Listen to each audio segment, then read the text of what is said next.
Oi, pessoal, estamos aqui de volta. Acharam que a gente não voltaria, hein, Ruim Wagner? não, hein? Eu ainda com a voz um pouquinho fora, por causa de uma gripinha que me pegou, mas estamos sempre firme e forte. E hoje com um convidado seu, Wagner, de superação, história de superação que nós temos aqui. Conta É um isso. pouquinho. É isso. Lembrando que o nosso podcast, né, Bitar, é para contar a história do nosso povo paulinense, né? Saber um pouco mais da vida das pessoas, né? E trazer o melhor que elas têm. É ou não é? É isso E aí. hoje estamos aqui com o Wellington, vulgo corintiano, um grande amigo aí de trabalho. Eu trabalhei muito tempo com ele na indústria. Enfim, né? E o corintiano passou por um momento meio complicado, difícil aí, nos últimos anos. Enfim, tá superando. De uma forma muito positiva, né? A gente, como amigo, se surpreendeu muito, né? Pelo levante dele, pela força que ele teve para poder enfrentar. Enfim, é isso, Wellington. Isso aí, vai não. Obrigado pelo convite, pessoal. Agradeço muito. E foi isso aí mesmo. Foi uma coisa que chegou de surpresa, mas que mudou minha vida. Mudou Show de minha bola, vida. show de A bola. gente vai descobrir tudinho que aconteceu e saber como que você superou essa fase, esse momento da sua vida. Mas antes, eu quero que você comece a sua história lá do comecinho. Você é daqui de Paulínia, veio de fora, como é que foi? Não, na verdade, eu nasci no Piauí, no norte do país, né? Que cidade? Piripiri. Piripiri. Parece até uma música, né? Piripiri. Da Gretchen. Então, é isso mesmo. Pi. E com 3 anos de idade eu vim para São Paulo, né? Zona Leste de São Paulo, Suzano. Lá em Suzano, lá. E fiquei até meus 16 anos em Suzano. Aí fiquei 2 anos assim em Campinas, no Costa Silva. Em 2005 mudei para Paulínia. Eu tô em Paulínia até hoje, Cidade Feliz. Cidade feliz. Cidade Feliz. E o acolhimento na cidade, como é que foi? Você já fez várias amizades logo que você chegou? Você sentiu alguma dificuldade? Olha, eu não tô no vídeo de Suzano, eu vi que realmente eu morava numa periferia de Suzano, então tinha realmente meio fechada. Então demorou para fazer amizade. E hoje eu não saio de Paulínia, porque Paulínia é uma cidade muito boa mesmo. Abençoada, né? Muito boa. A diferença de Paulínia para outra cidade, para quem morou em outra cidade, sabe que a Paulínia é maravilhoso. É, né? Mesmo com todo o defeito que ela tem, mas é boa. Quando a gente fala de periferia, a gente tem muitos bairros nossos que a gente considera como bairros simples, periferia, é vulgo nosso que a gente traz, né? Mas, na real, é bem diferente de algumas cidades aí pelo Brasil, quando se fala em periferia, até em bairro, não tô falando de favela não, tô falando de bairro mesmo, né? Os nossos bairros aqui são bem mais estruturados, né? Muito mais. E como que é a juventude lá e aqui, com relação à sua adolescência e tal? Então, acho que a primeira coisa que tem que falar é que na periferia de São Paulo falta muita oportunidade. E o preconceito é grande. Então, por isso você vê uma máquina de fabricar pessoas não do bem na periferia. Apesar de ter muitos trabalhadores, nós, quando é pequeno, nós se inspira nas pessoas de mau caráter. E não aprende isso aí. Então, eu venho com essa mentalidade de lá, eu era fechadão, eu acho que eu sempre estava certo, não tinha ouvido a opinião de ninguém, e demorou um pouco para me adaptar. Eu acho que se eu tivesse estudando ainda, eu não tinha mudado. Porque é um bairro que não tem Estrutura. isso, perfeito. É importante você falar disso, Wellington, porque o que eu vejo, né, e talvez seja uma forma que a gente está adaptado a ver. Realmente a gente julga essa questão de, às vezes, na periferia, impulsionar a pessoa para o mal. Mas é que as oportunidades são difíceis, né? Para quem já nasce nessa região, para quem não tem as mesmas oportunidades de quem nasce numa vida mais equilibrada financeiramente. Então, eu penso que é mais fácil, né? Você ir para o lado errado, você consegue algo mais rápido, ao meu ponto de vista, né? E isso acaba como você disse, numa pessoa que não tem uma mentalidade ainda muito certa ou formada, ou não tem uma orientação em casa dos pais sobre o que é certo e o que é errado, a tendência certamente é acabar indo, Isso. né? Eu concordo com isso aí. Lógico, eu acredito, né? Quando a pessoa é do bem, ela nunca vai se meter com coisa errada. Mas é diferente de você morar na periferia, porque até o tratamento, uma coisa que me chocou muito quando mudei pra cá, foi a abordagem policial. É totalmente diferente da realidade. Porque lá em São Paulo, não tem muita conversa. Às vezes nós estamos indo para a escola e nós apanha mesmo. E aqui muda, né? Aqui os policiais são super educados, tratam você bem. Então tem essa diferença mesmo. Entendi. Só quem morar vai saber. Mas então, mais um passarinho. Me contou que você torce Palmeiras, é isso mesmo? Não. Meu time tem mundial. Não brinca isso não. E esse nome? Como é que é? Fanatismo? É devoção? Então, no começo era fanatismo. É. Hoje eu praticamente nem assisto muito futebol. Só ficou o apelido só. Verdade, como? Mas no começo eu era muito fanático, eu cheguei até brigar por causa de time. E você vai amadurecendo, sabe tudo besteira isso aí. Enquanto nós briga, eles estão lá ganhando dinheiro deles. Não é? Então não adianta, né? Então, como eu falei pra você, minha mente abriu muito nos últimos anos. Então hoje praticamente não assisto futebol. E toda vez que eu assisto o Corinthians perde. É, ultimamente não tá muito bom de assistir, né? É complicado, é complicado. Ô, Wellington, e aproveitando assim, voltando a essa questão dos bairros mais simples e tal, como foi suas primeiras oportunidades de emprego aqui na cidade de Paulínia? Na cidade de Paulínia, a primeira oportunidade de emprego foi na Tagma, onde eu conheci Foi lá já, de cara? de cara. Porque eu fui pra Campina primeiro, né? Sim. Aí lá, Você chegou a trabalhar lá? em Campina, sim, no Bob. É. Trabalhei no Trabalhou no Bob? No Bob, na manutenção. É? Da hora. Aí eu vim pra Paulínia depois. Aí foi a Tagma, onde eu conheci um amigão lá. Fala pra você, fala gente boa, hein? Vaguinho não. Ferramenta. Enfim, e na sua adolescência, né, lá em São Paulo, na periferia, você chegou a trabalhar lá também, fazer algum bico ou só estudo? Não, eu tive uma vida meio turbulência, sabe? Tipo, hoje meu pai bebia muito. Graças a Deus ele vai fazer 20 e poucos anos que ele não bebe, não fuma. Meu pai bebia muito, a minha mãe chorava muito, sofria muito. E praticamente eu fui criado na rua, assim, né? É lógico, meu pai e minha mãe me davam as coisas, sabe? Sim. Mas eu me inspirava em outro mundo. Me inspirava muito em outro mundo. Eu acho que como a maioria dos adolescentes lá. É o modo gangster, né? Bem isso Cara mesmo. mais fechado e tal. Tava fechada, sempre cara de mal e... Mas esse também é uma questão, ô Elton, que é muito do... Eu também passei por isso aí na minha adolescência, que a gente... um modo de se precaver dos problemas da vida, entendeu? Sim. Então, tipo assim, você tá fechado, você tá ali, cara de mal, dificilmente alguém rebota a cara com você, vai querer, né? De alguma forma, abusar da sua boa vontade, né? Então, a adolescência, muitas vezes, eles se fecham, eles se resguardam quando tá em ambientes hostis para se proteger. Muitas vezes é por isso, né? Uma defesa, né? Só para deixar bem claro aqui, o que acontece? Na periferia eu tenho muito amigo, então a nossa diversão é brincar na rua. Mas hoje eu posso falar para você, 99% dos meus amigos que brincaram comigo não vai poder ver esse podcast hoje. Porque muito se perdeu. Foi um ou outro. A maioria tá morto. Porque a nossa tendência é ir pro caminho errado. Mas lá tem pessoal que supera. Esse pessoal supera. Tem um amigo meu que virou promotor. Olha que Mas beleza. isso é um caso de 1 milhão. Porque a realidade é outra. É que as dificuldades são muitas, São né? muitas. Para a pessoa conseguir atingir uma educação que dê um pouco mais de formação, ela precisa ser muito insistente, persistente, né? Precisa ser muito. E eu acho assim, naquele tempo lá atrás, na década de 90, era mais difícil. Hoje tá mais fácil, né? Hoje expandiu muita coisa, evoluiu muita coisa. Mas na década de 90 era muito difícil. Sim. Então nós não tinha muita oportunidade mesmo. Até hoje, se você for em Isópolis, Paraisópolis, você vai ver também que não tem muita oportunidade. Mas mudou muito. Mas não melhorou quase nada lá.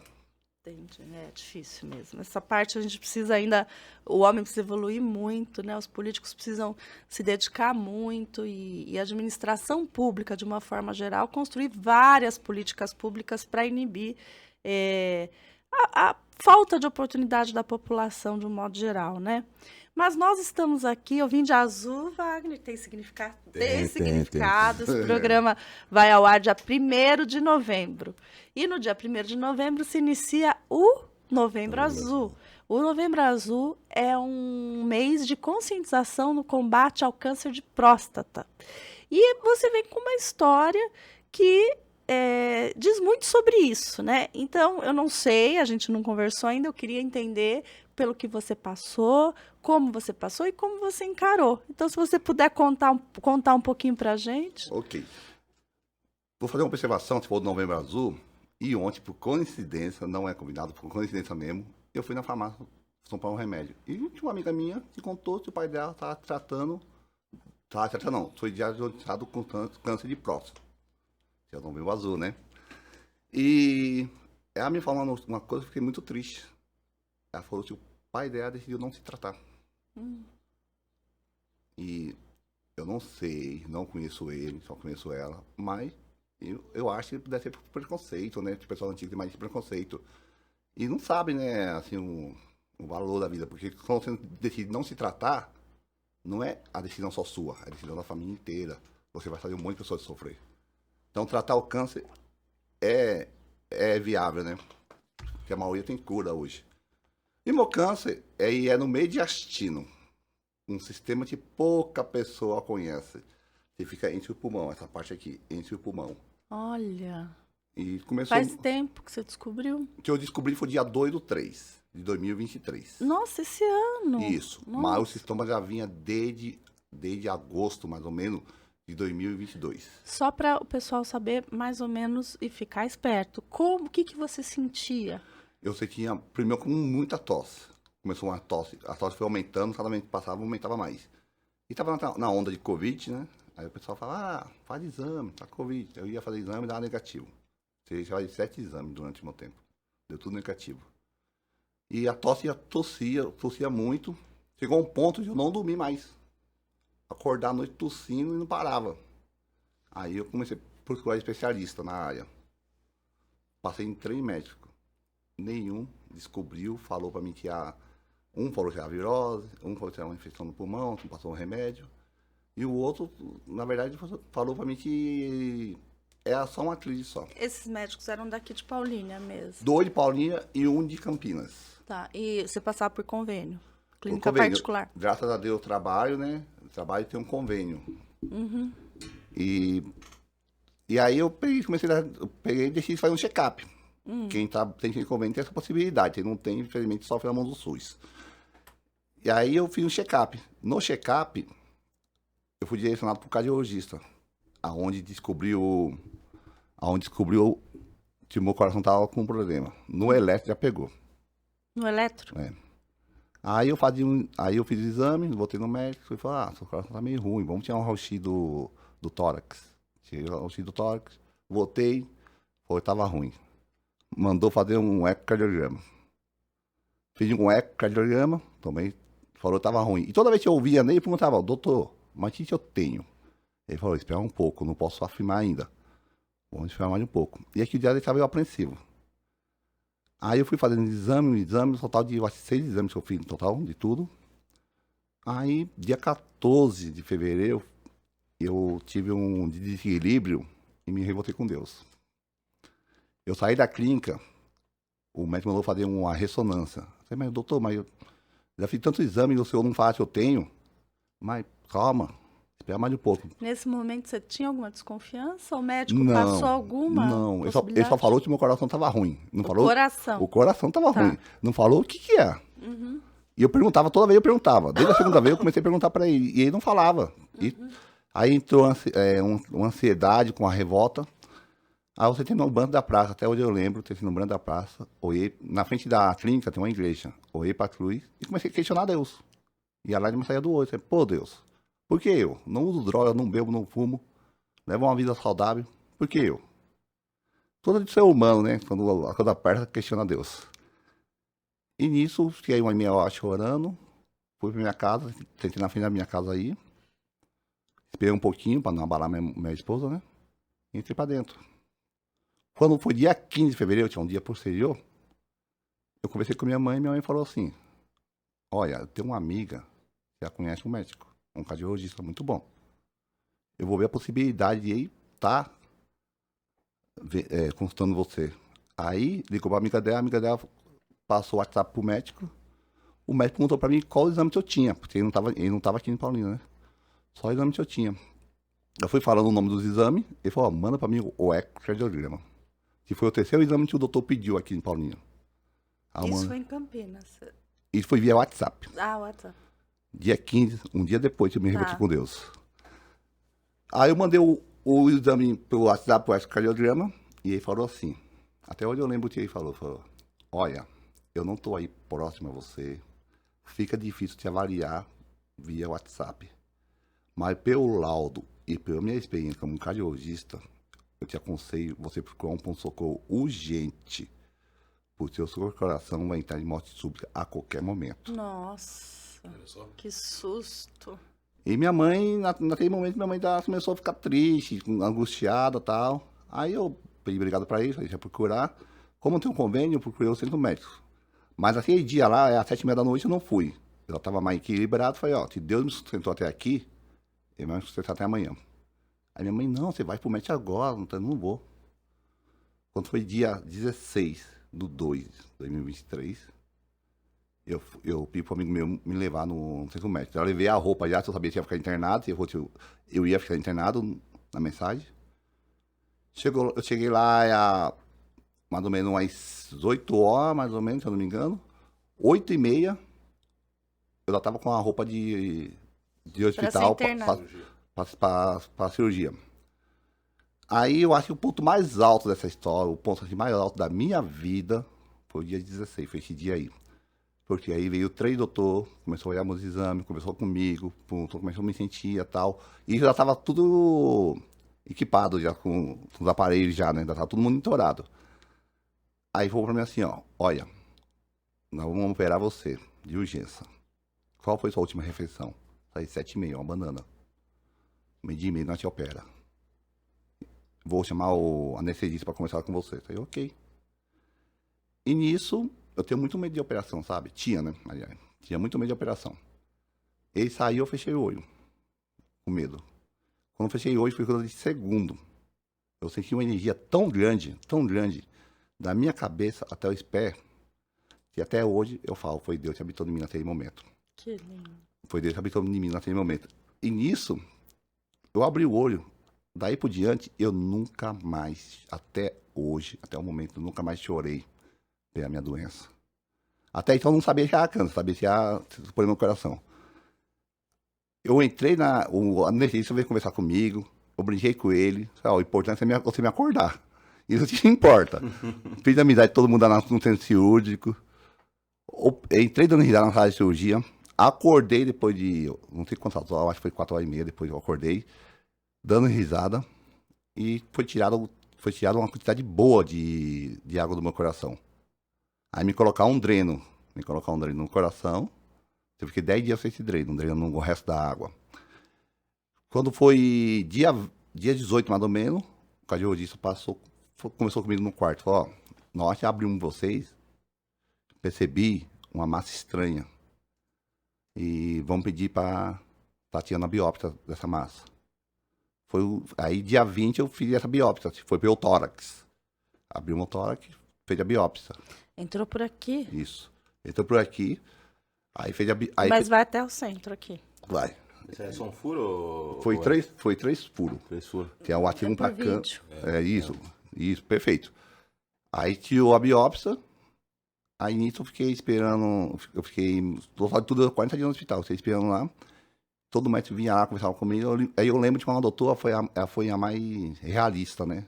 Ela falou, tudo bem, tudo ótimo, graças a Deus, tá ótimo. E tá bem, tô melhor que nunca. Ele falou, mas não é bem assim não. Essa coisa é mais séria, se prepara. Eu falei, não tem problema não, doutor. Se vier, eu vou me enfrentar. Deus tá comigo. Ela tava, naquele momento, ela tava com energia positiva já, né?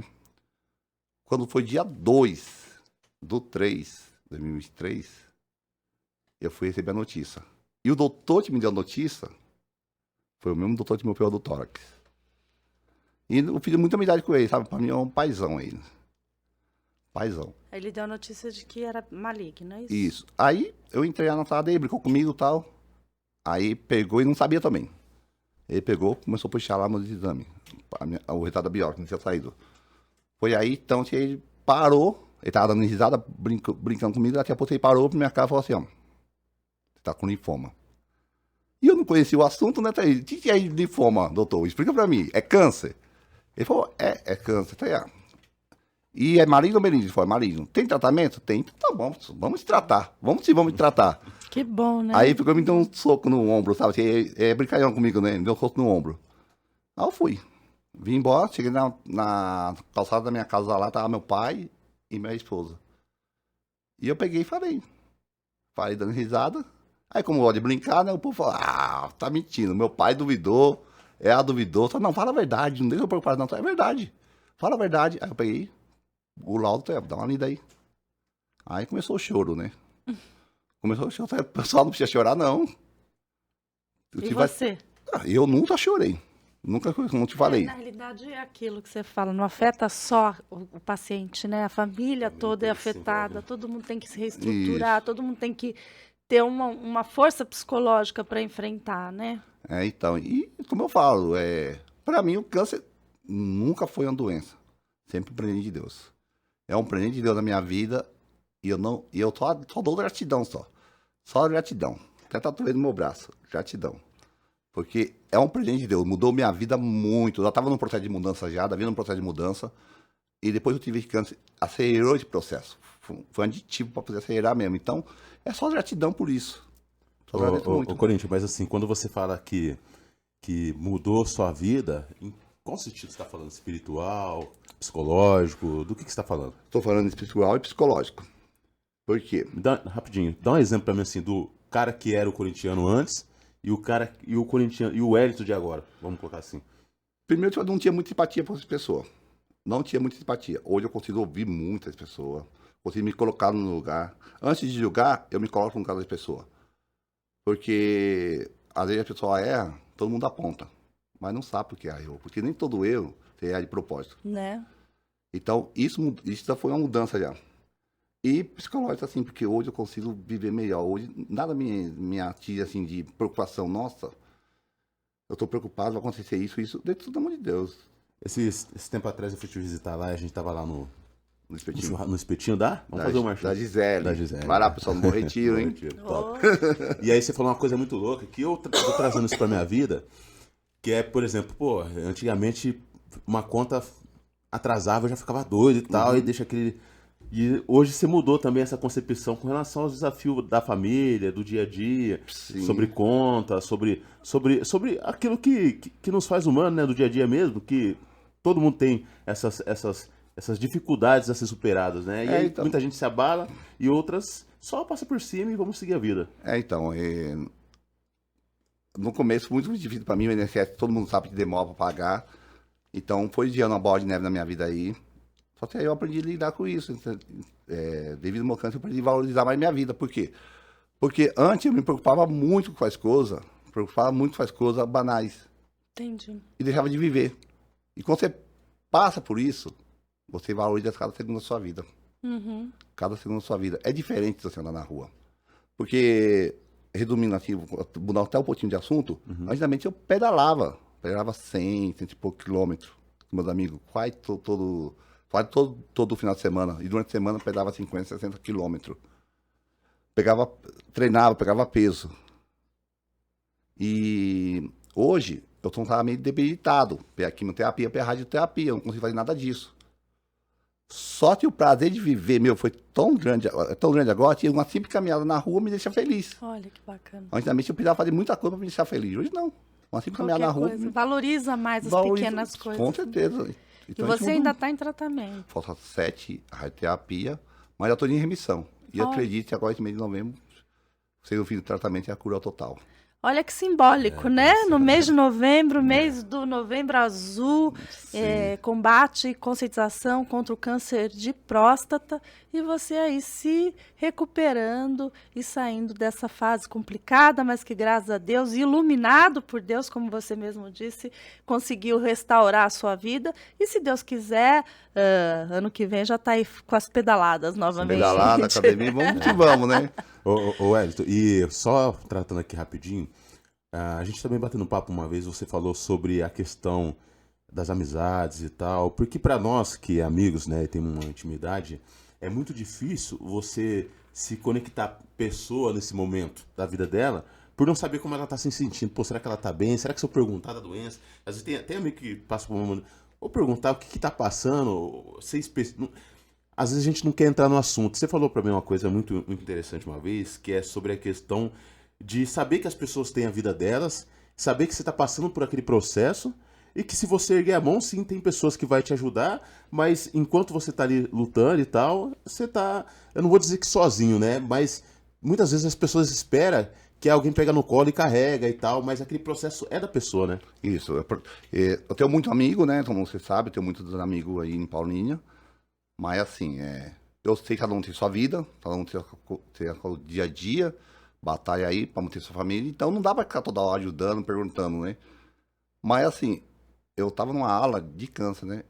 E o que mais o pessoal sofria é o abandono do familiares. Da família. Dá um bom dia, boa tarde. Não é um bom dia todos os dias. É um bom dia por mês, pessoal. Dá um bom dia por mês. Tudo bem? Como você tá? Isso muda muito. Porque eu fui muito abençoado, assim, com meus amigos mais próximos, né? Mas tem muitas pessoas que acaba afetando o psicológico. E quando afeta o psicológico, a doença multiplica. Acaba com você. Eu vi muitas pessoas se acabando pelo psicológico. Então é importante o apoio, Claro. o apoio do pessoal mais próximo. Sem dúvida. Mas não precisa ser todo dia, porque eu sei que a vida é corrida. É, Eu entendo. é. E assim, falando um pouco de nós, né, que conhecemos o Wellington há muito tempo, o pessoal da empresa que eu trabalho, né, da outra empresa que a gente trabalhou no ano passado, as pessoas se preocupam muito, mas não sabem como chegar, como se posicionar, né? Aí o pessoal vem em mim, ô Vagnão, como é que ele tá? Como é que tá? Não sei. Então, assim, é complicado realmente, né, a doença, não só para quem, lógico, muito para quem está passando por ela, mas para os amigos, para os familiares é muito difícil, né? A gente tem amigos também que passou por situações difíceis com relação à doença, infelizmente não resistiu, sobretudo no Covid, né? Infelizmente, e a gente muitas vezes não sabe como tratar, né? Não sabe como se posicionar com a pessoa. O Wellington é um cara fora da curva que é desse jeito aí, é doido.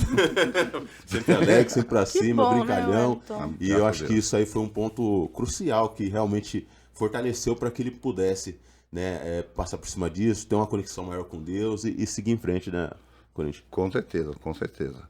Mas é o que eu falo, pessoal. Às vezes a pessoa acha que não precisa de ajuda financeira, mas na verdade não precisa só de um bom dia, boa tarde, um abraço. É mais valioso. Ô, Wellington, você sempre foi religioso? Não, não no tempo de São Paulo. Não.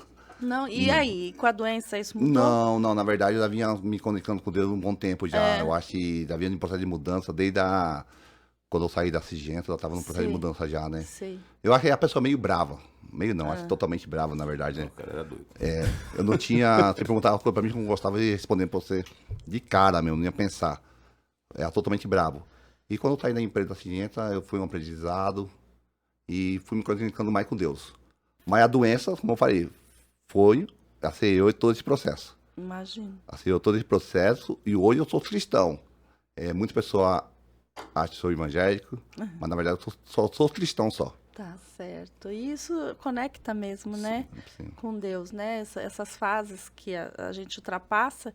E tem uma frase que todo mundo fala que eu acho que é perfeita. A gente tem a cruz que a gente consegue carregar, né? Deus é muito justo. Sim.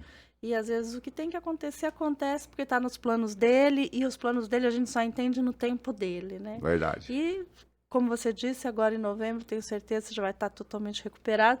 E ano que vem, se Deus quiser, vai andar o dobro de quilômetros. Vou que andar o você dobro do anda. quilômetro, pegar o dobro do peso do Vagnão tá pegando agora, mas não. Isso daí, pai. Tá firme na academia. Pra você alcançar isso vai ser difícil, hein? Ô, Wellington, e também tem uma questão aqui rapidinho. Com relação a gente tá em rede social hoje e tal, e essa conexão aí facilita muito na comunicação. E você trouxe muito pro TikTok o seu tratamento, né? O Wellington, ele usou o TikTok para relatar diariamente como que era o tratamento dele. Como é que surgiu isso? E você acha que isso aí foi um ponto importante, de repente, na vida de algumas pessoas que estavam te acompanhando pela rede social? Qual a experiência que você teve ali? Olha, eu falo pra você que eu recebi mensagem de pessoa que eu nem conheço, tendo doado pra mim. Como bem com a minha história. E eu nunca pedi nenhuma doação sobre minha doença. Eu não precisei, graças a Deus. Além disso, muita mensagem no PV, agradecendo, falou que ajudei ele no tratamento da mãe dele, do pai dele, do irmão que estava, o irmão dele se inspira em mim. Então, tipo assim, algum vídeo meu, trouxe mensagem muito positiva pra mim. Uhum, E nisso, de eu poder ajudar os outros, eu me ajudava. entendi. Eu me ajudava. E eu vou deixar uma coisa bem clara também pra você, que é assim, câncer, cara, não precisa ter preconceito. Se você tá com câncer, você não precisa esconder ninguém.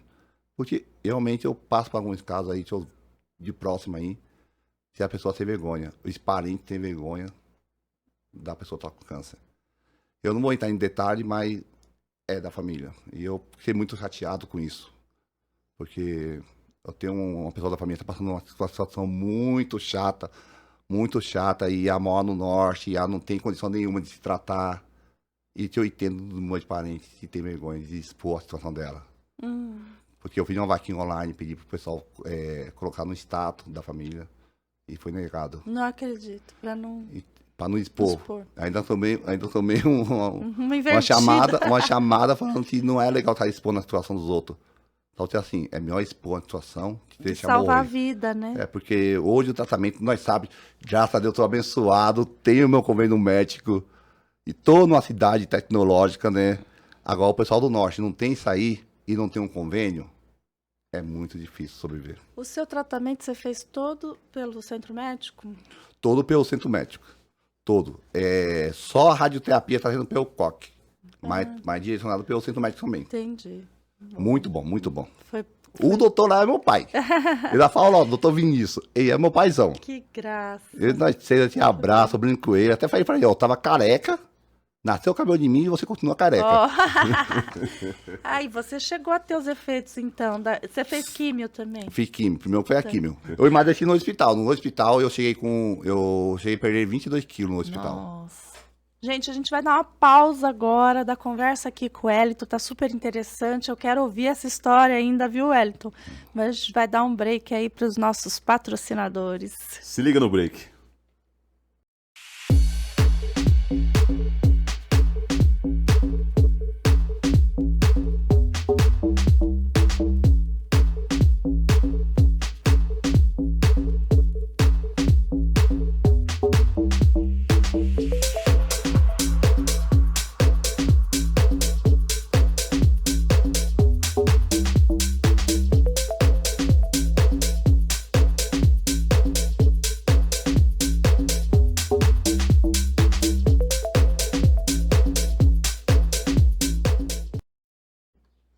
É isso, pessoal. Estamos de volta aqui no programa e vamos dar sequência.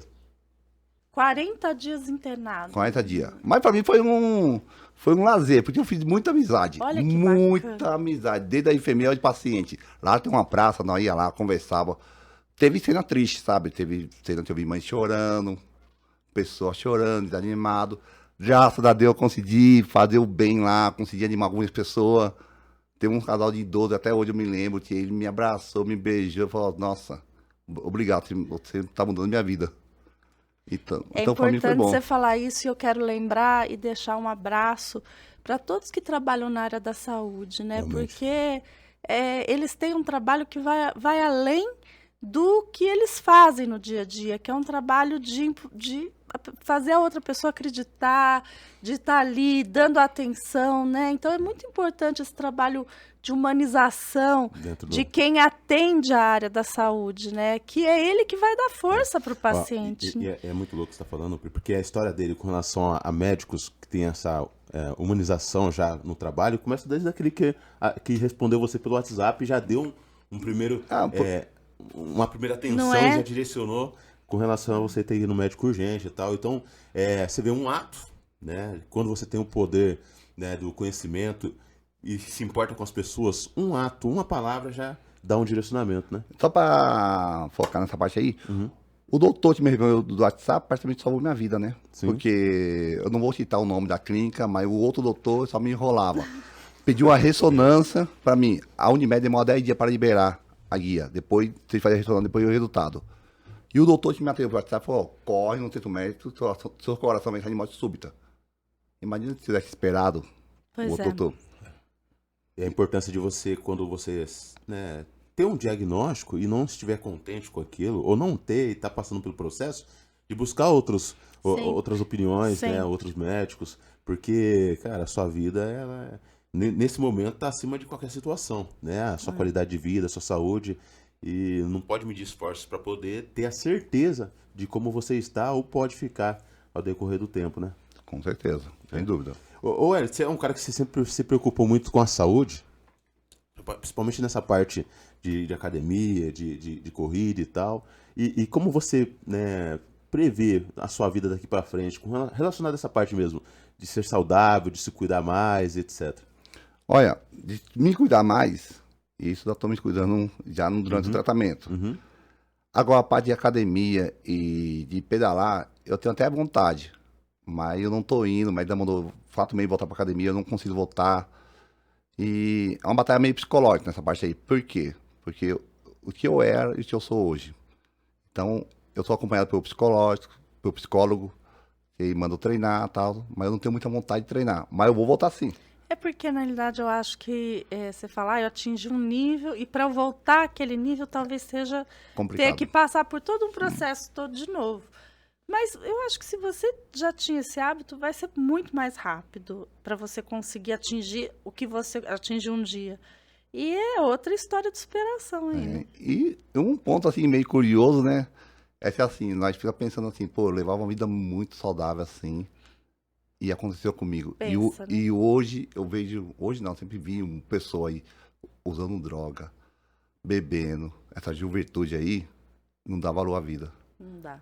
E graças a Deus aí não tem, a maioria não tem nada, Mas né? eu vou te falar, graças a Deus você tinha uma vida saudável, porque pode até ser que não ocorreu a parada súbita do coração, não, o tempo que você teve para conseguir descobrir e ter o tratamento foi devido à sua vida saudável. E eu vou te falar outra Se coisa. talvez não fosse saudável, esse tempo não E existiria, eu vou te falar outra coisa. O que você falou agora foi o que o doutor me falou. não é? Ele falou assim, ó, a diferença dele pra você é o seguinte, você tá passando por isso e vai vencer. Se um dia chegar a sair nesse ponto, não vai vencer. Então, fica o recado, né, pessoal? Valorize a vida, para ajudar a droga de bebê, você não compensa, não. É isso aí. Isso é uma campanha importante, é uma fala importante. As pessoas se cuidarem mais, né? Então, e a gente sabe o que tem que fazer, né, Wagner? Porque assim, eu vejo muitos pais, né? Quando eu falo do pai ali, da mãe, é quem tá provendo a família, né? Quem tá Sim. cuidando e tal. E às vezes está se afundando numa situação com relação à bebida e tal. Ali sim, pelo visto, a gente sabe que é difícil se cuidar, é difícil se afastar, mas tem que ter uma vontade para isso. Porque se você não se cuidar, você não vai estar na vida do seu filho. Daqui Exato. 10 anos, daqui 20 anos, daqui 30 anos. Então eu vejo muita gente falar assim, eu me preocupo com meu filho, mas a que ponto você se preocupa? Né? Porque fala, tô mandando para a escola, tô conseguindo a comida para comer, isso aí é o básico. Você estar presente, para mim, é o fator principal. E aproveitando para falar de filhos, olha, teve alguma mudança sua relacionada aos seus filhos, à sua família, nessa questão de construção espiritual e psicológica? Você tem uma melhora no tratamento? Ou, enfim. Olha, nessa parte aí eu vou te falar a verdade que não teve uma mudança, porque eu sempre fui muito ligado com meus filhos. Sempre tem o Fernando, tinha uma benção, o Davi, que tá crescendo aí 3 anos de idade. Então, eu sempre fui muito ligado com meus filhos. Então, não mudou muito. A minha mudança mesmo foi com as pessoas de fora, como falei pra você, tinha a mente fechada, é um cara empático, não tinha muito de dois parava comigo, ou é ou não é, acabou. É um cara que a sociedade não queria. Que legal, tá vendo? Isso aí faz parte da evolução humana, né? E quando eu falo em evolução, é a gente ter empatia por todos, né? Independente do que eles pensam, como eles agem, porque ninguém é igual a ninguém, né? As pessoas, seres humanos, são diferentes entre si. E a gente tem que respeitar todos. Então, eu acho que isso faz parte de uma evolução. A doença trouxe isso para você e era o aprendizado, talvez, que você tinha que passar. Agora, você já aprendeu, tem os seus amigos. Aposto que no TikTok deve ter uma rede aí que até hoje te dá uma grande força, porque você vê, né? É uma forma da rede social auxiliar. Fazer o bem, né? Não é verdade? A gente vê tantas histórias que a rede social talvez não seja tão boa assim, né? Analisada de uma forma negativa.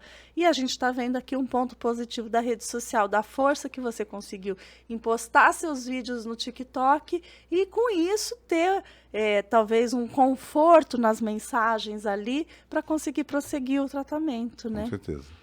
Sim. Ô, Wellington, se você, né, queria que você deixasse uma mensagem para quem está passando por essa situação aí, por esse momento, tanto o familiar quanto a pessoa que está, né, diagnosticada com câncer, né? Deixa uma mensagem de apoio, ou um direcionamento que seja. O apoio familiar, eu falo o seguinte: não deixe de visitar, não deixe de mandar uma mensagem. Apoie, porque naquele momento é difícil para o familiar. E por que está passando, eu acho o seguinte: você é o que está passando, você é estrutura, mas quem sofre mais é quem está em redor. Então, seja forte, acredite em Deus. Acredite, porque nele você vai conseguir sua cura. E não leve como uma doença, não. Leve como um aprendizado da sua vida. Leve como um aprendizado. Então, seja forte, acredite, porque o psicológico é muito válido nesse tratamento. Que bacana. Então é isso, gente. A gente termina por aqui. Wagner, você também quer deixar alguma mensagem? Gente, seguinte, Novembro Azul, chega de preconceito, vamos se cuidar, né? Vamos ir no médico, fazer os exames, né? Quem tá na idade que já é indicada, né, a fazer os exames, né? Quem tá sentindo algum desconforto, hoje na rede social, você escreveu lá, ou qualquer assunto, sobretudo relacionado ao câncer de próstata, já aparece na hora os possíveis sintomas e tal, tá sentindo, vai no médico, se cuida, porque quando você se cuida, você tá cuidando dos seus filhos, tá cuidando dos seus familiares, né? Então é isso, procure ajuda, porque tem gente sim que vai te estender a mão e vai te ajudar a superar esse momento, né, Pri? Opa, é isso. É importante ter o apoio, a força da família e você se cuidar. Se cuidando, indo ao médico, passando por todas as consultas, fazendo todos os exames. Se possível, pedir sim sempre uma segunda opinião e fazer o tratamento certinho para que você consiga viver mais, evoluir, como aconteceu com o Wellington, e poder trazer melhorias para a sociedade, tornar a sociedade mais humana, né? Porque com a sua experiência você está ensinando outras pessoas. Com certeza, sem né? dúvida. Então, gente, é isso aí. Vamos lembrar do Novembro Azul, mês de prevenção ao câncer de próstata. Vamos agendar nossos exames, né? Os homens vão agendar os exames, parar com o preconceito contra o exame de câncer de próstata, parar com as piadinhas também, porque essas piadinhas... Quem faz as piadinhas aí, a gente sabe como é que é, enfim. E tem que se cuidar porque você está fazendo um desfavor, né, à saúde da população como um todo, né? As pessoas consomem aquilo e na hora que elas passam por essa situação, acaba que incentiva negativamente a pessoa a não se tratar. Exatamente. Então, às vezes, a gente sabe como é que é, a rapaziada ali brincando e tal, mas às vezes a gente tem que se conter, né, por uma causa maior. Claro. E nessa causa é preservar a vida do próximo. É um preconceito que mata, né? Com Um preconceito que mata porque a pessoa não se cuida. Então, vamos lá fazer o exame. É mês que eu dou os recados aos homens, né? Mas a mulherada também tem que continuar se cuidando, né? Então, o mês é só um mês de conscientização, mas é para lembrar que o exame é necessário e que vocês têm que fazer. Cuide-se. Cuidem-se. Obrigada pela De visita nada. e obrigada pela sua Eu história. que agradeço. É isso, pessoal. Muito obrigado por ter acompanhado o nosso podcast até aqui. Acompanha nas redes sociais, acompanha no YouTube, se inscreva, deixa um comentário, fala pra gente aí se você já passou, se está passando por algum momento difícil aí relacionado ao câncer ou alguma doença. Se você também precisa, né, adquirir algum tipo de conhecimento que não foi passado aqui, mas é importante saber, manda pra gente aí o seu comentário. Enfim, estamos aqui para se ajudar, para aprender com a história do próximo, sobretudo da população paulinense que enfim, né? Esse povo vem construindo essa cidade. É um povo que, como o Wellington falou, é um povo acolhedor, certo? A grande maioria da cidade de Paulínia veio de fora. Então é um povo que já tem essa parada de se acolher, cuidar, né? E a gente tá aqui só para estimular isso. É isso aí, pessoal. Terminando por aqui e falando para você que se você tem vontade de contar a sua história ou sabe de alguém que queira contar também, que seja uma história, assim como a do Wellington, de superação, ou até uma história engraçada para a gente poder dar umas boas risadas aqui, né? Fala pra gente, manda um direct pra gente no Instagram. Nosso Instagram é Conta Mais Podcast. E o YouTube você acompanha todas as entrevistas, estão todas lá. E agradecemos, inclusive, a todos que estão acompanhando. A gente tem visto um número razoável, né, Wagner? De pessoas que estão assistindo, para quem está começando. E a gente está muito empenhado e muito feliz com esse programa, porque a gente gosta de ouvir as histórias das pessoas, né, Wagner? É isso, com certeza. O YouTube, você lembra qual que é? O YouTube é Conta Mais Podcast com sinal de mais no mais.